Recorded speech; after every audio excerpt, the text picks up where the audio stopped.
तुम्ही गेली 10 भाषणं काढा आणि विकासावर एक वाक्य दाखवा, एक वाक्य.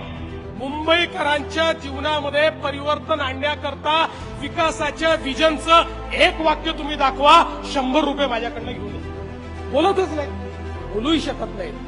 कारण मराठी माणसाचं बोलताना किरण गावातला मराठी माणूस हद्दपार कोणी केला हा प्रश्न विचारला तर उत्तर नाही आहे. या दक्षिण मुंबईतला मराठी माणूस तो हद्दपार झाला, कुठे वसई विरारच्या पलीकडे गेला, कुठे कर्जतला त्या ठिकाणी गेला, याचा दोषी कोण आहे याचं उत्तर देऊ शकत नाही.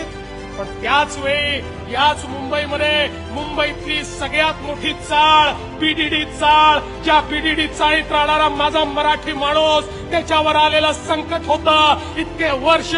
केवळ बिल्डरांच्या दबावाखाली बीडीडी चाळीला तुम्ही त्या ठिकाणी विकसित होऊ दिलं नाही. आम्ही विकसित करून दाखवलं, या देवा भाऊने विकसित करून दाखवलं.